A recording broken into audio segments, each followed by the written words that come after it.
Namaste. Welcome to Clyde Samvada, brought to you by the Hindu Temple of Scotland.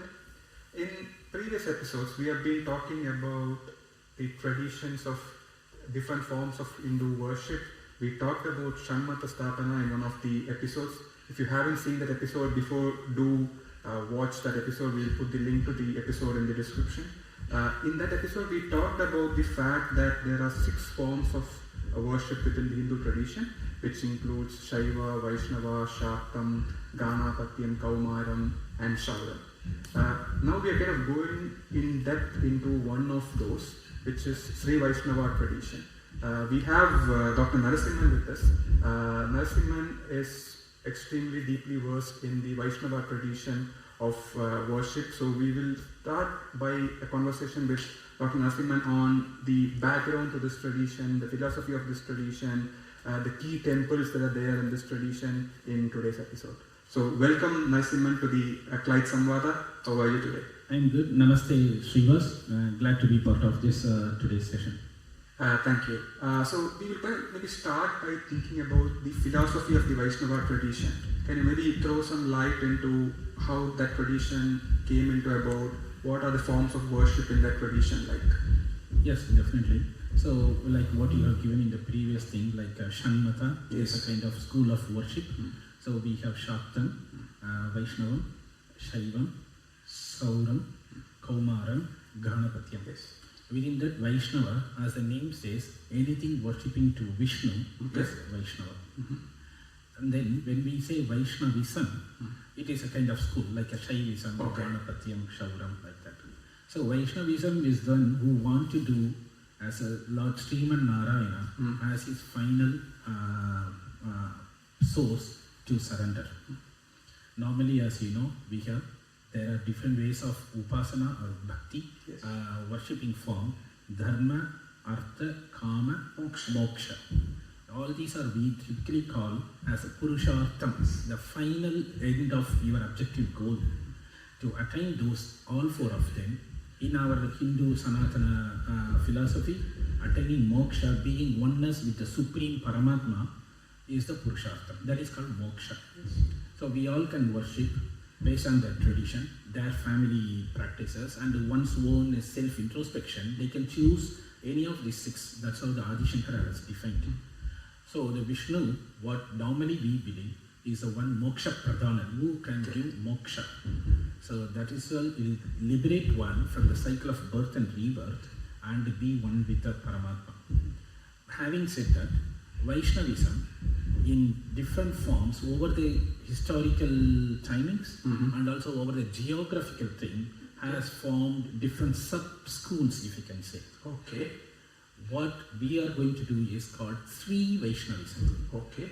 Like if you just give for any audience to relate to, Chaitanya Mahaprabhu.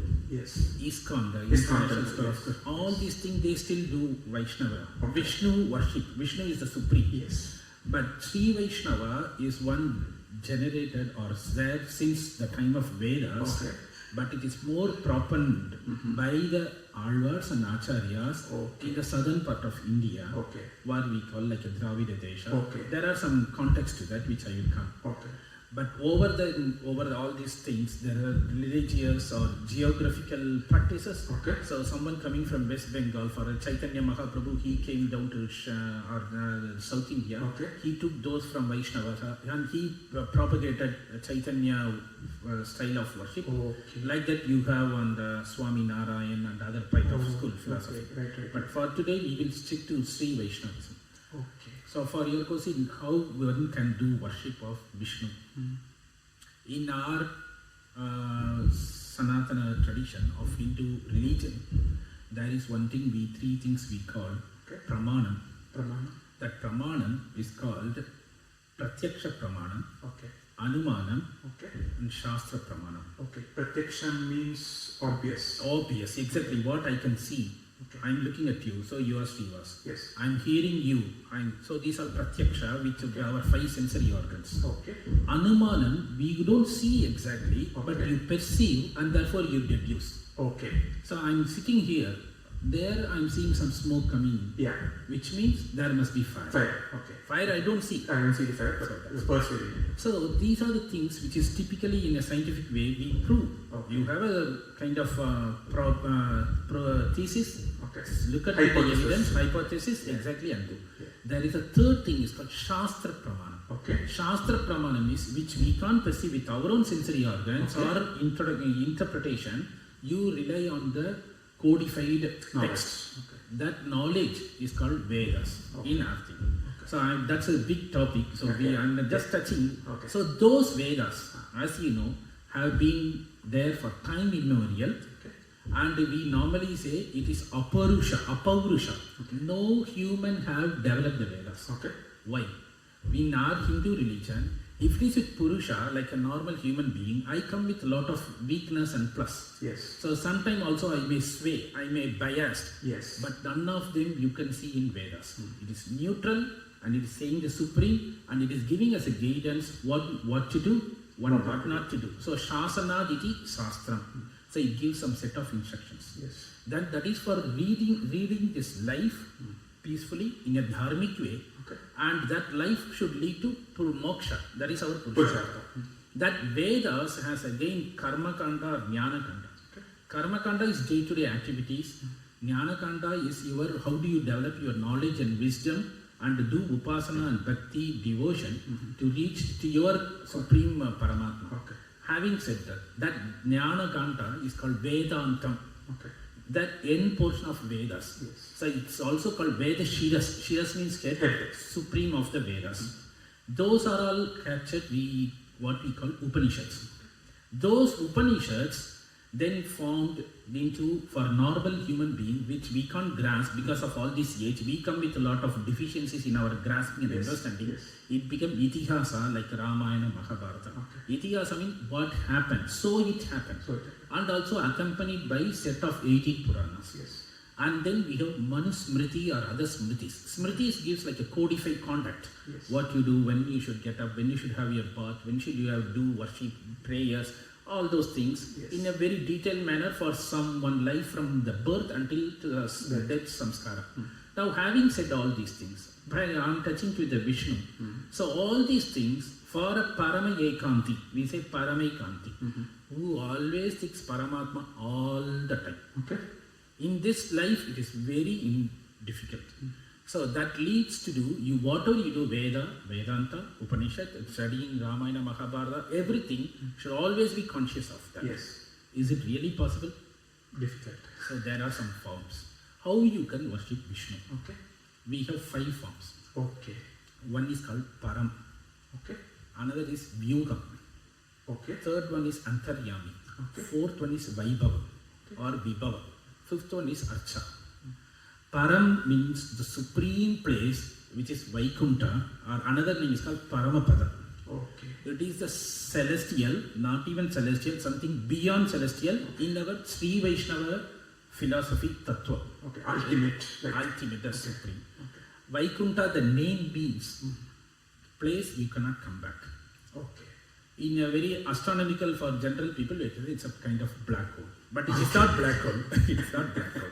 So it is something point you cannot come back. It's Vaikunta. Okay. That is the meaning in Sanskrit. Okay. There, Sriman Narayana sitting in a very big Adisesha with Lakshmi and other consorts and with other his set of Vahanas like Garuda, like other Gajendra, all the souls which got moksha. Moksha through Vishnu. There are 2 things. With the moksha, who is always with Vishnu is called Nitya Suris. They are always ever present. Okay.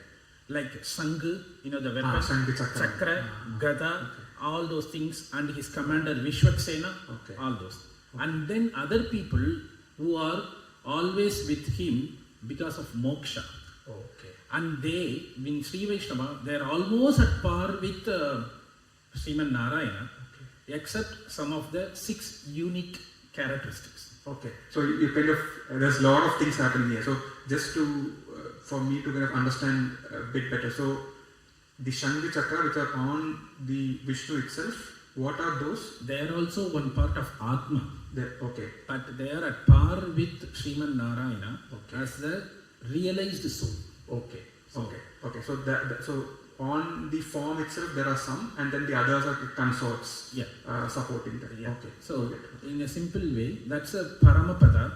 And when I say with the philosophy, I will say we have three things in Sri Vaishnava. Okay. It is very commonly people who follow religious, philosophical understanding like Dvaita, Advaita, Visishta Dvaita, we know. Yes. In Visishta Dvaita is the essence of Sri Vaishnava. Okay. We have three things, I will keep it very small. Okay. We have three things. Chit, Achit, Ishvara. Chit, Achit, Ishvara. We normally say Chit, Achit, Ishvara very fast. But Chit means Achit. I will give Achit, let us start. Achit means anything which is immovable. Like my phone, like this microphone, like this sword. All those things, it can change form. It's like entropy, it can change form, but it will never be destroyed. So it is Nitya, we say Nitya. So for example, all these Achit things can finally engulf into the Panchabhuta like Akash, Vayu, Agni, Apaka, Prithvi, all those things. So it's a Sukshma from subtle form, they still exist. So it's like a big bang to big crunch. So that Atma, that Achit is still exists, and it has have a very, very, very minuscule jnana which he cannot exercise. Okay. If I touch my fire, I take my hand because I am knowledgeable, I can perceive. That thing cannot perceive. Okay. If I take like material objects, okay, if I take material material, objects, okay. So that material is Achit. Achit, okay. What is Chit? Chit is all the living beings, right from plants and non-humans. Plants and animals, birds, we human, everything. Okay. We are also at par with Paramatma. We have supreme knowledge, everything on wisdom, but due to our prakriti, our karma sambandha, when we born, that knowledge is deprived or we cannot be able to realize it. Okay. That we call karma jnana bhuta. Okay. Because of that we cannot. So we remain chit. Okay. All the people with chit. Okay. Within the chit, we have Chit and Ishvara. Within chit we have three people. Okay. One is called Bhatta, and Nitya and Mumukshu. Baddha means we all people who are in earth who are born, and we make our own karma, freedom, free will and karma, bound by the karma, and we lead our life, and we realize, we make some free will effort and try to reach our God, moksha. Okay. That is Baddha. Okay. Nitya is who is always, like I said, always with Vishnu in Vaikunta forever. Nitya Suri we say. And Muktas, from here, who want to get Mumukshu. Mumukshu means who is willing to get moksha is Mumukshu. So they are Mukta, they already got like a promotion from earth to Vaikunta. So that is Paramatma. Okay. Param. Okay. The next one is the Vishnu. If he is in Vaikunta, he is nothing, no business. He is just enjoying, everyone is doing worshipping Narayana Swaha, Narayana Namaha, Lakshmi Namaha, all those things. Okay. So then this Prakriti, whole universe is created. So he has to come down. That place he called Vyuham. Okay. Vyuham, you all might know, he comes as a Kshira Sagara. In Tamil we say Parkadal or Milky Ocean. There he comes, so in Vaikunta he is sitting. There he comes like a sleeping, Anantashaya. So there he is like you are coming from your own home to a boundary of another place, like this whole cosmic. Okay. There he starts Srishti, Vyuham. So that at the end of the Vyuham only, all the Devatas, Shiva, Brahma, Indra, Varuna, Agni, all the Devatas can have only darshan only in Vyuham, not Parama. Okay. So Vyuham means like circle. Vyuham, yeah, but the whole circle, for example, this Garbha, this constellation is called Hiranya Garbha. Okay. Like that, Vyuham, there are many andas, the universe, there he is there. Okay. That is a Parama. Second. Third one is Antaryami, as the name says, omnipresent. So he is there everywhere. He is in this myself. Like Prahlada's story. Yes, exactly. He is omnipresent. And the fourth one is Vibhava. Vibhava means where he takes avatar. Okay. Vibhava means he comes down from Kshira Sagara, from Vyuham to the earth to protect the devotees, to protect the sadhu, like a Paritranaya Sadhu Nam. And here destroy all the evil people.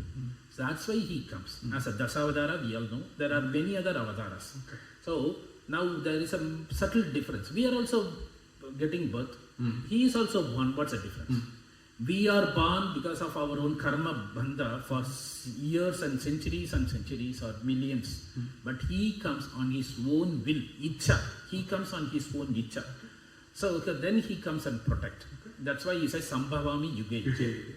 Now, we have, now I will slightly slide in the timeline. We have Treta Yuga, Krita Yuga, Treta Yuga, Dwapara Yuga, Kali Yuga. Now, do we have any Vaibhava?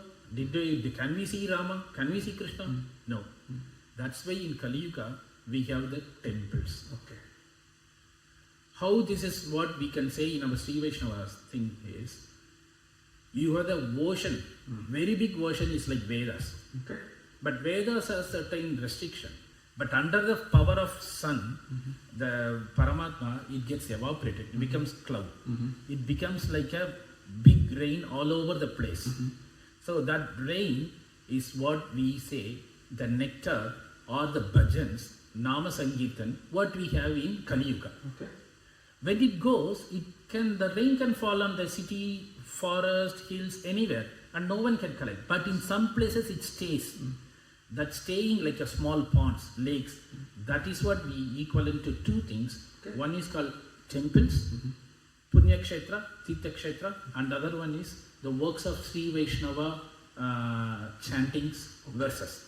That is always there. So there is one Bhagavata Sutra, Bhagavatam, there is a slokam. Dhyayan Krite, Yajan Yajyahi Tretayam, Dwapara Archane, Kali Yuge Nama Sankirtanam. So in Krita Yuga, people, everyone, all those rishis and all that, even normal people are only doing meditation of the God, whatever they want. But in Treta Yuga, like when Ramayana happened, many even are doing lot of yaga yajna. That's why you can see in Ramayana lot of yajna. Ashana yajna, all of that. Then the third one in Dwapara, in the time of Mahabharata, people do archana, go to Krishna or other people, go to rishis, they do archana, like that. But here, Nama Sankirtanam. So this Nama Sankirtanam, from Mahabharata towards the end, we all know Sri Vishnu Sahasranamam proposed, done by Bhishma. So right from Vishwam Vishnu Vashatkaraha, from there up to Vanamali Gadishangi Changi Chakri Sanandagi, Sriman Narayano Vishnu Vasudeva Abhira. Until then he listed all the 1008 names. So all those things is a initiation for Nama Sankirtana. So that's one thing. So that is so now you imagine the books, started from Veda, Vedanta, Upanishad, Mahabharata, Itihasa, it all come down to Nama Sankirtana. That is why we say in ISKCON thing, Mahamantram, like Hare Rama, Hare Krishna, Hare, and that bhajan we have. Like that, in this Kali Yuga, we have lot of distraction, but as much as possible, if we do Nama Sankirtana bhajan with our own heart, completely thinking of the God you want to perceive, is the Supreme. Where do you do this? In temples. Like I said that the ocean becomes rain, rain is staying in the water. That's why we have temples. So that is valid for all the Shanmata, not restricted to Vaishnava. Now there is... So when you kind of talked about all of this background, like in between you could have said that like temples become important, and you also said that there are different rishis or sort of people who sort of codified some of this knowledge for Sri Vaishnava. So maybe like who kind of codified this, what was their contribution, what did they do, maybe if you could kind of throw some light on that, that would be really insightful. Exactly, I was coming for that. So in Srimad Bhagavata, 11th canto, 5th sarga, slokas 38 to 40. It says, until Dwapara Yuga, there are many sages and rishis. What is going to happen in Kali Yuga? So for that, in the Bhagavata, it says, I'll just read the English version. O my dear king, the inhabitants of Satya Yuga, other ages, eagerly desire to take birth in this age of Kali Yuga. Since in this age, there will be many devotees of Supreme Lord Sriman Narayana, these devotees will appear in across the places of India, but especially numerous in South India. O Master of Men, in the age of Kali Yuga, those people, scholar people who drink the waters from the holy rivers of Dravida Desha, that is South India, such as Tamrabarni, Kritamala, Payasvini, the extremely pious river Kaveri, Pratichi Mahanadi, will almost all the pure-hearted devotees of Supreme Personality of God, Vasudeva. Okay. What does this mean is, in Kali Yuga, earlier rishis and sages will take form in their holy rivers. Tamrabarni is the southernmost Tamil Nadu from Kerala border towards Tirunelveli, Kanyakumari. And then Kritamala is river Vaigai, so that's passing through Madurai. And then we have Kaveri from Tiruchi. And then we have Payasvini is a Palar in the districts of bordering Andhra and Madras, the Chennai. Like that Mahanadi. So they have already said in Srimad Bhagavatam, this is how it's going to be. So who are those people? They are going to be called as Alwars.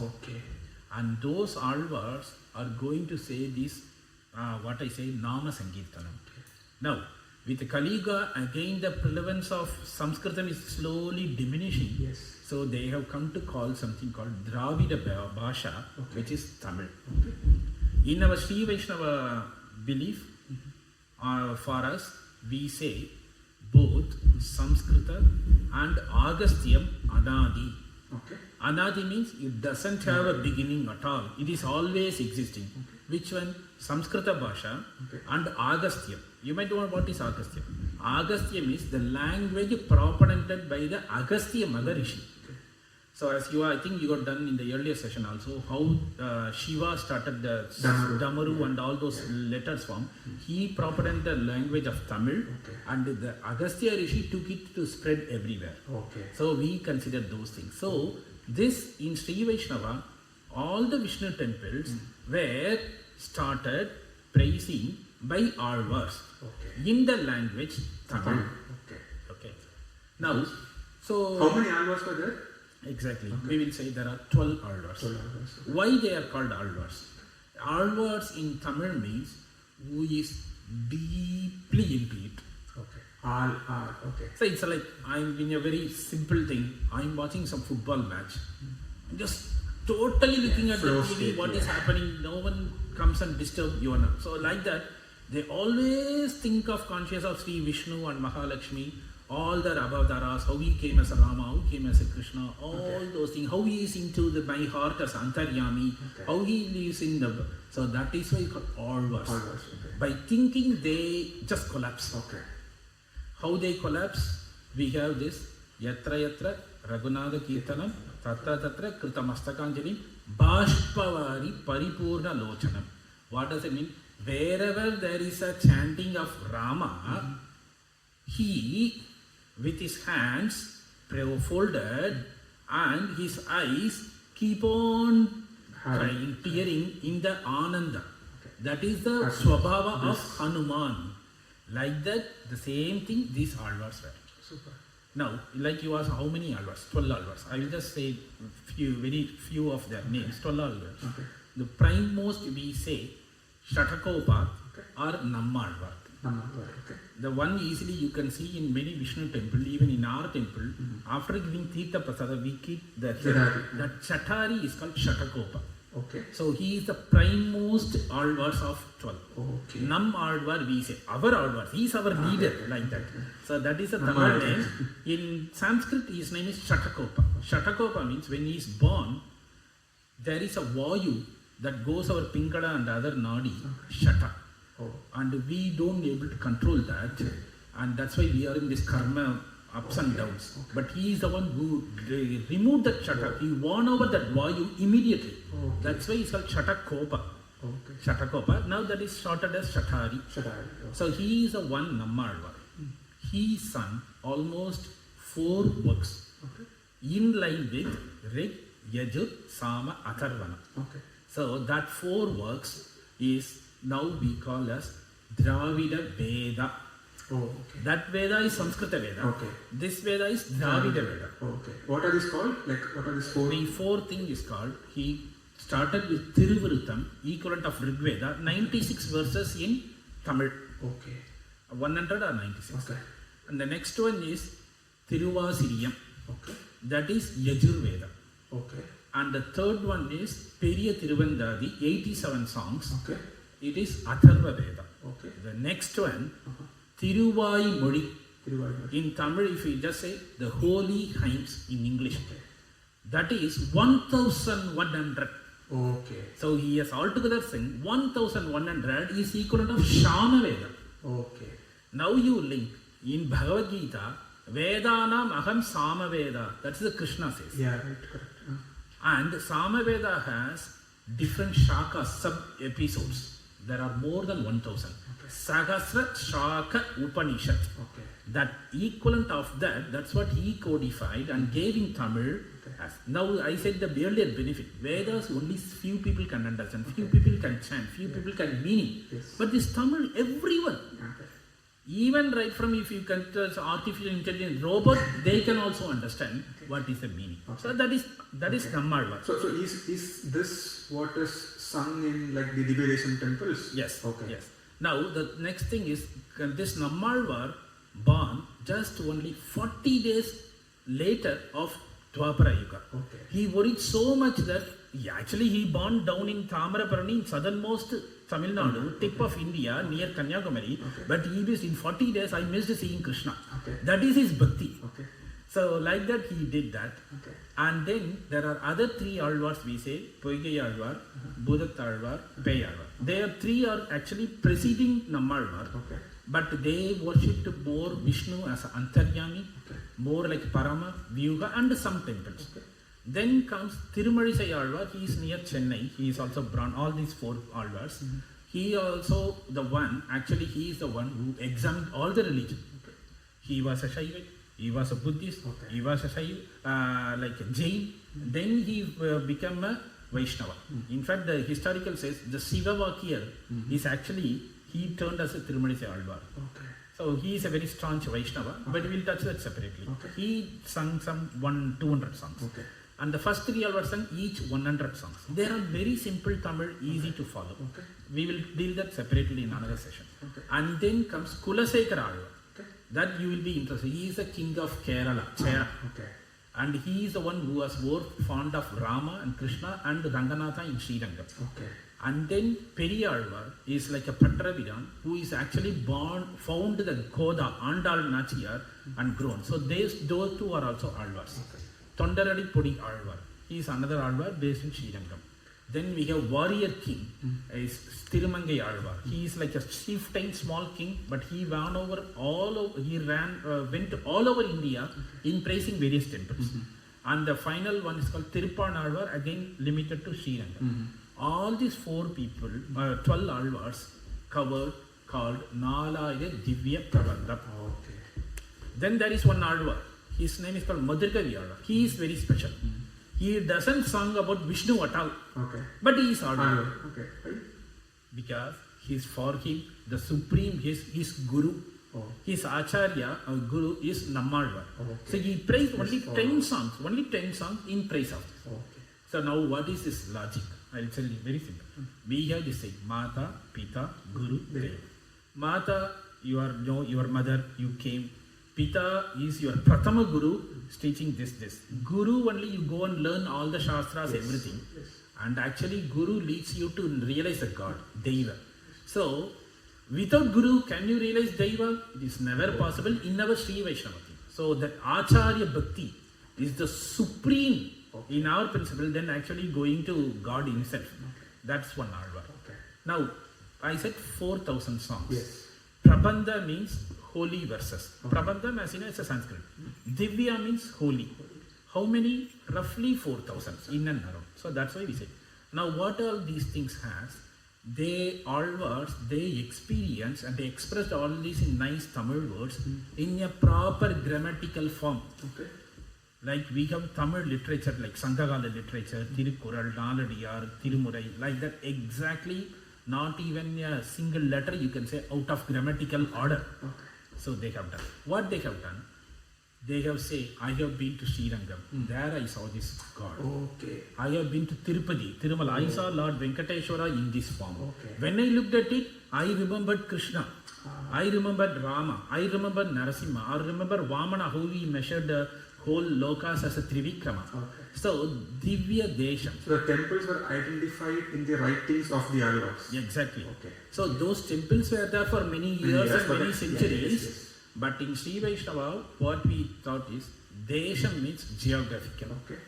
Divya Desha means holy geographical. Geographically, yes. So we consider there are numerous Vishnu temples across India subcontinent. We take all these Alwars, what they have done. Okay. If you list out all those temples, Okay. from those 4,000, Okay. the essence you get is 108. Okay. So that is how you get the 100 Divya In Tamil we say 108, 108 Okay. Divya Desams. Okay. And many Alwars, there will be multiple Alwars have sung. Okay. All the 11 Alwars have sung about Lord Ranganatha. Yes. 10 Alwars have sung about Tirupati Venkateshwara. Okay. So are these spread all across India, or Yes. like are they geographically mostly in? Yeah, I will come to that. There are 108. We believe 106 is on this earth. Okay. Then you might be where Where are the those two two? others, yeah. Those two which I have already said right from the beginning, Paramam, that is Vaikuntha. Vaikuntha.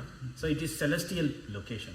And the second one is Vyuha, Kshira Sagara or Parkada. Okay. So those two are supreme object where we get to go for moksha. So then remaining 106. From where it starts? Okay. We'll start from So this Hindu-Indian subcontinent is normally called in all our Sanatana Dharmas Asetu Himachalam. That is a phrase. Asetu means from Setu. Setu means where Rama built the bridge from Setu, that is from Kanyakumari. Okay. Himachalam, up to Himalayas. Asetu Himachalayam. That land is called Bharat. That land is called India. Okay. So the order comes from south to north. That's how the number is. There is no particular order, but we have groups. Groups. Okay. So, if I come from north, you all might know people all go for Char Dham and all those Tirtha Yatra. Yeah. Badrinath, Yes. Muktinath, that is all Dividesam. Okay. In Badrinath is where actually Krishna, Vishnu took form of Narayana. Okay. And there are two Parvatas. Basically, there are two hills are the Dividesam. Yes. Like that, Muktinath, where you have also touched, I think in the previous session, Shalagram, Okay. the river Kentucky. Okay. So that is why the whole form of India, tectonically, people will interested in geotechnical forms of continents, that is the very first form of India. Okay. Okay. Tectonically, we know India moved from Africa further north, touching to the Tibetan plateau. Okay. That formed. So that Himalayas mountain range is the youngest in the world. Okay. So that river was actually a river sea, Get became the a river. Oh, okay. So that's why you find that calcareous Shalagrama with a lot of shells. So the Kentucky River was initially a sea. Saline water. Okay. Oh. That is why you find that Shalagram normally in the coastal places, but nowadays you find in the cold, snowy mountains. Okay. Okay. So that is form of Vishnu. Okay. So those two are Divedesa. Like that, if you come down, we have Prayag, we have Ayodhya, Mathura, Brindavan, all those things. Yes. There is one form, one Divedesa called full of forest. Okay. You all know that is Nainisaranya. Like that, there is another place, it's full of water in Rajasthan, Pushkaram is a Divedesa. Like that, if you keep coming down, then you have in Andhra, Ahobilam, where Narasimha Avatara took place. Then you have Tirupati, Tirumala, where Venkateshwara is there. That Tirupati Divyadesam is for ages and so many yugas there. Yeah. The references you could find in Mahabharata, reference you can find in Ramayana. Simple. Sugriva says when they go down for searching Sita, Sugriva give warning to Hanuman and other Vanara Sena, don't go that side. Okay. If at all if you go to Tirupati, you will start worshipping Venkateswara and you will forget the duty of identifying Sita. Okay. So like that. Okay. So then comes Tamil Nadu, Karnataka and Kerala. Okay. So that time the whole Dravida Desha, Super. almost 82 plus Dividesams are in Tamil Nadu. Okay. Around 11 or 12 in Kerala. Okay. So So in 93 Kerala, is there. So the rest is only like 15 or so is there. Yes. So within that Tamil Nadu or Kerala, we in those times Tamil Nadu is ruled by Pallava, the region of Chennai or Madras. Then Chola kings, middle part. Then Pandya kings, southern part, and Chera Palla kings on the western part. So in Kerala side, Thiruvananthapuram is a Dividesa. I am just giving few random places people can relate. Thiruvattaru, that is the southernmost Dividesa, where Anantha Padmanabha is actually longer than Thiruvananthapuram. You can see Thiruvattaru. Then we have Tiruvittuvakkodi, Alappuzha, Tirunavai, Trikatkara, Tiruvanchikkalam, all those things. Interestingly, all the many Dividesam starts in Tamil with Tiru. Okay. It is equally, you might see in all the North Indian government thing, they say Sri as a prefix. Tiru is equivalent to Sri, always being blessed with Mahalakshmi. Yes. So that's a unique thing in Tamil Nadu, not only for Vishnu temple, even for Saiva temple, we say Tiru. Okay. Tiruvalangadu is a place of Shiva, like that. So here we have in Tamil Nadu, Chola 42 Dividesams are there, Pandya around 30 odd is there.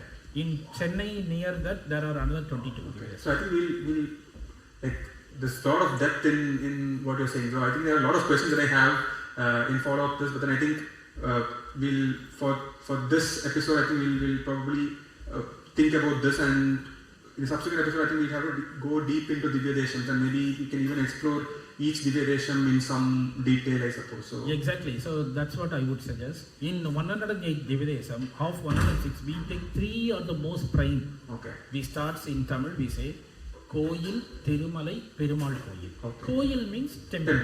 So far as the Koyil, the biggest temple is Sri Rangam. Okay. So I would suggest in the subsequent session, we will start with Sri Rangam Mahatmyam. Okay. Super. Then the second one, Tirumala means Tirumala Tirupati. Okay. Third one, Perumal Koyil means Kanchipuram. Okay. So these Varadaraja Perumal. Varadaraja Perumal, exactly. So Kanchipuram is one among the 7 Buddhist kshetra across India, like Kanti, Kasi, Avanti, Ujjain, Ayodhya, Mathura. One of them in South India is Kanchi. So there are various places. In Chennai we have Tiruvallikeni, what is all right, the Parthasarthi temple dedicated. Narasimha temple in Sholingar is for Narasimha. Ahobila is for Narasimha.